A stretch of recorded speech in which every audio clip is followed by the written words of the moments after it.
And welcome back to another episode of Real As It Gets. Gordo, we are on lucky number 17. It's one of my favorite numbers. Did you know that? Clark, I did know that. Yeah. That's my number in hockey too, actually. Yeah, it's a good, solid number. And I can't believe we've already done 17 episodes.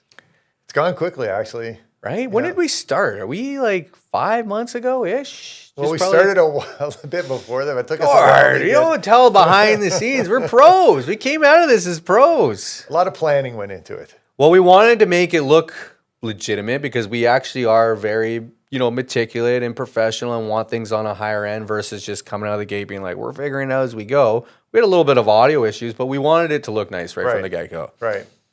So today, condo living. We're talking about condo living. We're talking about, because, right now it's a good time to purchase a condo. And there's a lot of benefits to condo living, to living in a condo. And, I think if you haven't lived in one before, sometimes there's misconceptions about, how it's going to be getting your groceries upstairs, as an example, things like that. But, the clients that I've moved into condos, I would say 99.9% absolutely love it. So I'll give a real life example too, right out of the gate from a condo living standpoint. My mom and dad downsized. So I think from a condo standpoint, you think usually investor or first time buyer. It's like the introductory product. Right. But the downsizers are a big component of that too. And like to your point of how you're going to get the groceries upstairs, well, you also got to worry about as you get older, right? Going up and downstairs to get to your bedrooms and things, right? And having that elevator and everything on one floor is a lot easier. But my mom and dad, they've lived in a home forever and they had, a good size piece of property that like even my dad maintaining, he'll probably tell you I didn't do this, but I'd still go over and help him blow the leaves, rake the leaves, get him out to the front. He'll be like, no, you didn't, blah, blah, blah. But he knows. Shut up, Brad. Yeah. So I was not concerned, but I was like, all right, this is going to be a big change for them, going from having the storage and the space. It is a big change. It is a big change, but even just like, separation from each other, not that but it's important, right? Like you have room to go to different rooms, let's say. So they did downsize to a condo, and the first 6 months I would say was a little bit choppy, where there was some learning curves and they were like, holy cow, we're on top of each other. Yeah. At the same time, not in that way, guys, get your mind out of the gutter. But now, I don't know how long they've been actually there, and I think we're going to get into this, is that they absolutely love it for no maintenance, lock the doors and leave, travel, security, amenities, close to transit or whatever, which I think we're going to dive into, right? Never having to shovel snow. Never having to shovel snow. Scrape ice off your car. Right? Yeah, underground parking. It's warm. So Big Brad, you had a big snowblower. He used to love, I think, going out and just doing all the neighbors. He liked to motor around with it. Now he just does the sidewalks. Now he's actually content to not have to do anything. Yeah.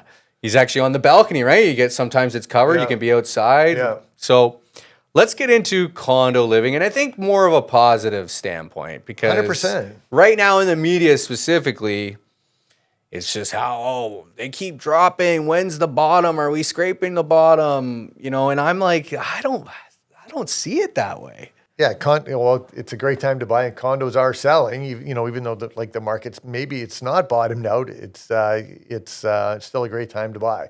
There's a lot of good opportunities. Plus, it moves you into that lifestyle now, rather than waiting 6 months, waiting a year to have that luxury and that freedom to be able to lock and leave, to travel when you want to, not have to worry about cutting the grass and shoveling the snow and all that stuff. So let's go with lock and leave to start there. What we mean by that is your home, right? You've got to worry about maybe theft and break-ins and water and roof and basement flooding or whatever. You're turning the water off right to go away. Well, with a condo, usually you're on the 10th floor. There's only so many things. Maybe something, God forbid, leaks from above of a unit. But otherwise, you're locking the door and you're leaving, and right? Nobody can tell you're away.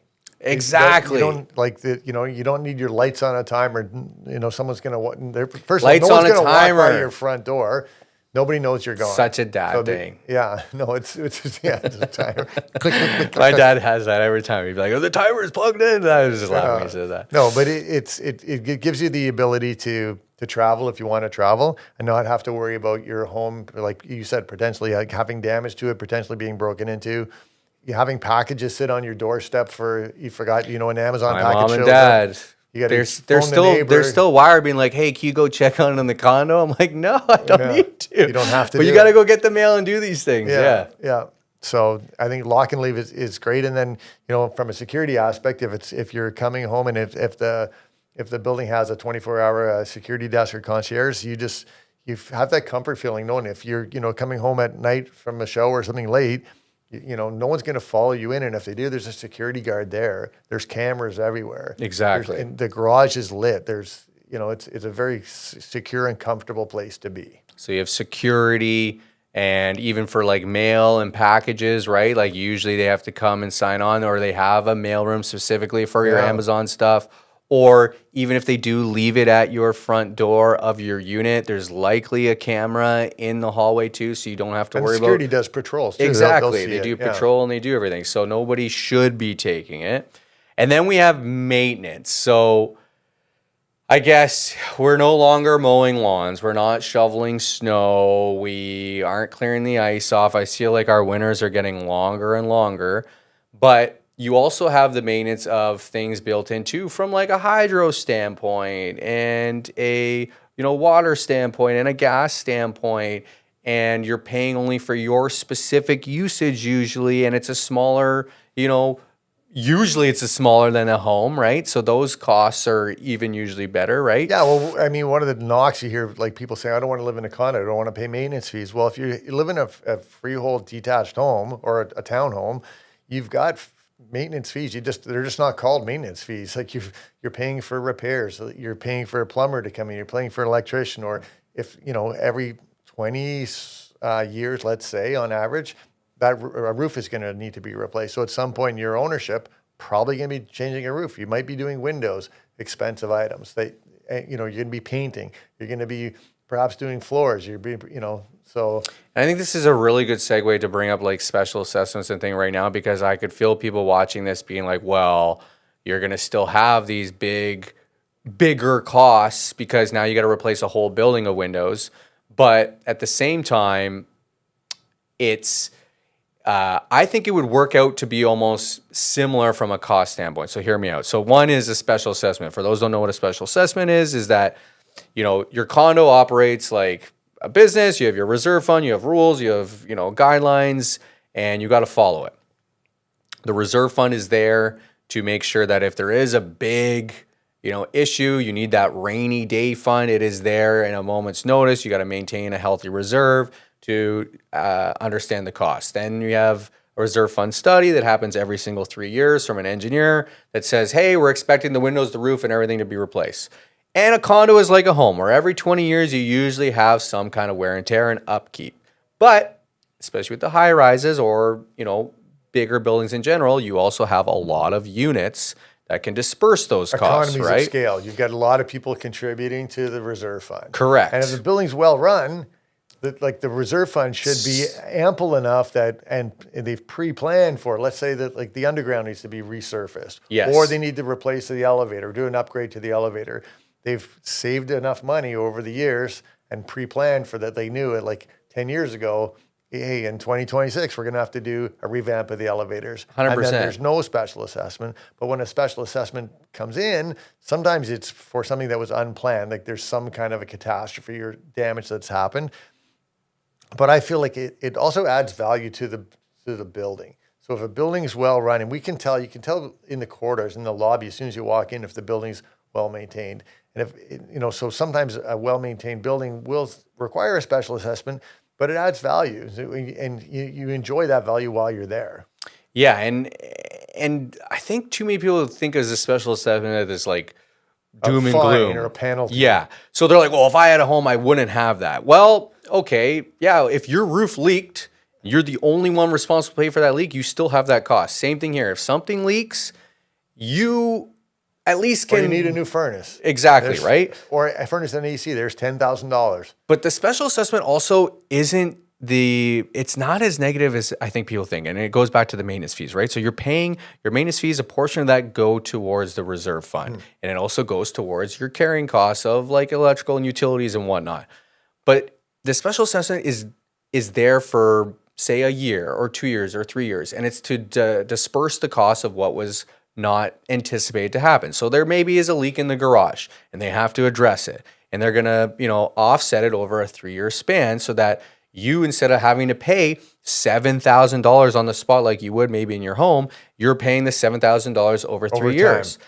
The key with the special assessment is it goes away. So I liked that you mentioned the well-run condo, because a well-run condo can use that as, leverage in a way, in that, okay, we're not going to jack up maintenance fees because it's like taxes. They don't come back down. They stay at that level. And now it's like once it's gone and been fixed, your maintenance fees stay the same. The condo still looks attractive from, a quality credibility standpoint, and you fix the issue. Absolutely. Yeah. Oh, nothing to add there. I thought I was ready. I was excited for you to get a little bit deeper. Okay, so we talked about maintenance fees. We talked about turn and lock.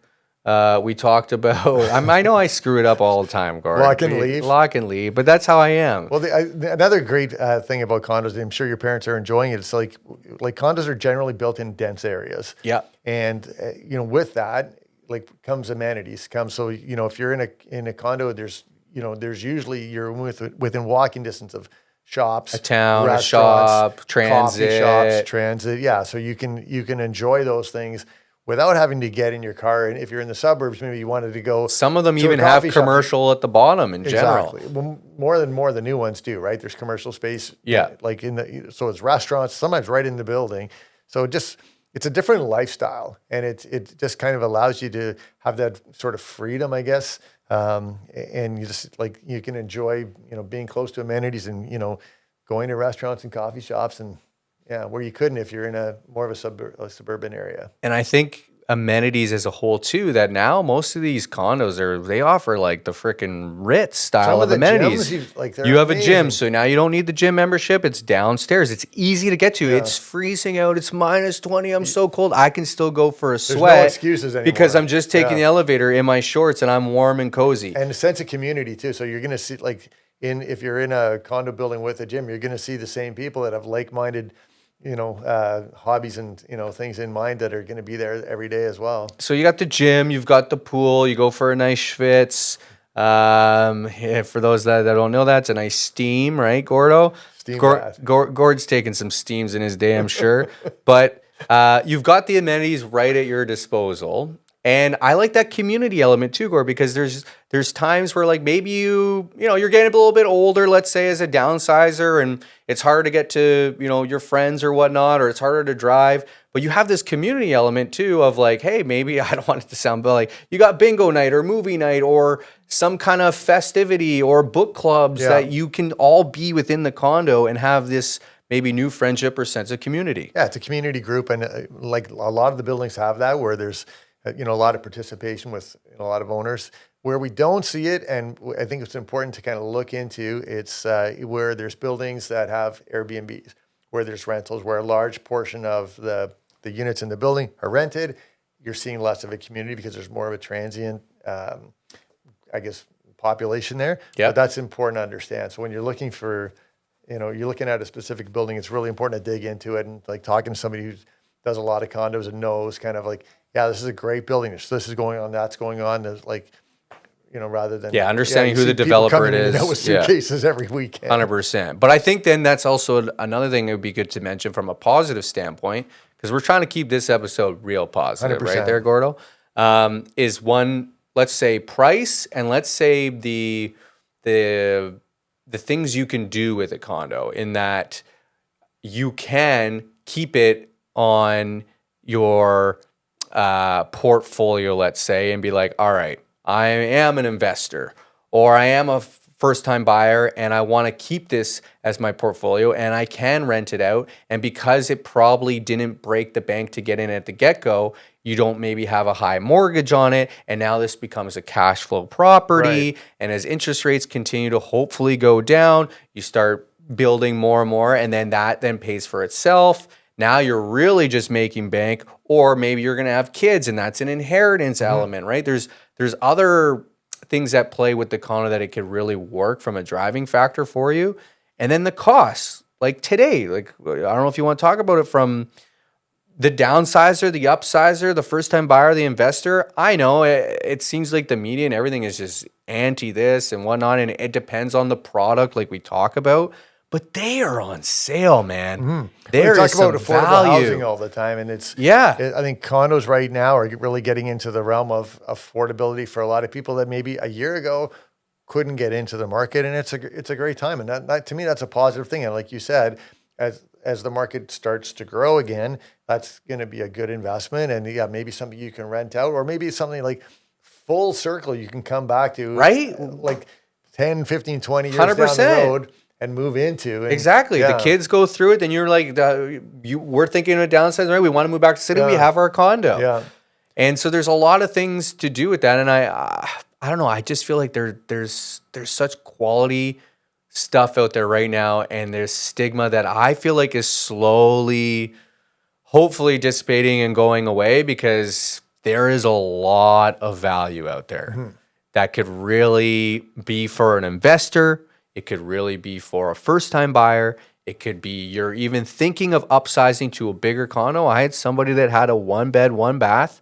They're like, holy cow, the spread on the 2-bed, 2-bath is really close And right they're now. enjoying that lifestyle. And want they to stay love the there. lifestyle. Exactly, Gord. They love the amenities. They love the walkability. They love all the transit scores. Yeah. They don't want to leave. Now they've upsized. Their mortgage didn't really change too much. And like I'm, again, optimistic. I think we're scraping the bottom. I think you're going to have some growing pains over the next, say, 12 months we're coming into the time of when people bought at peak and they're going to be refinancing. But once we're through that, Gord, look out, because there's nothing planned for 2028 to 2030 Well, new from a new construction has construction slowed down. standpoint. Yeah, so that's going to change the inventory, right? And So I think they are cheap. You're talking 2018 pricing for half the stuff. we talked about it in another episode. We were kind of like talking about the future, like what's this year going to look like, and I think we're going to look back, in 4 or 5 years, and people are going to be saying, "Well, I wish I would have bought in 2026." Right? I truly think that's going to happen. I believe that too. So is there anything else we want to talk on from a condo living standpoint? I think we kind of did that high overview of like obviously the pros, because there's too much negativity, and I think we have amenities, we have lock and key. I'm joking. Turn and lock. And we have maintenance, Security. security. The other thing to think about too is just like from a negative side, you hear, "Oh, I don't want to live in a box," but it's like depending on the unit that you get, and I think it's important to like be selective. You can get some amazing views, amazing natural light, where it's like a wow factor. You open the door, go, wow, like look at this view. Like whether 10-foot ceilings. yeah, well, yeah, Floor to ceiling windows. yeah, and whether it's looking at the lake, looking at the city, Yeah. looking like North. towards the escarpment, Yeah. looking north. There's there's phenomenal. It's nice. It's calming. Phenomenal places to be. 100%. Yeah, All right. Was there anything else we want to add to condos? I think that's it. I think we pretty much covered it. Yeah? Yeah, All right, Gordo. good job, Trev. See you, buddy. See ya. What do you think?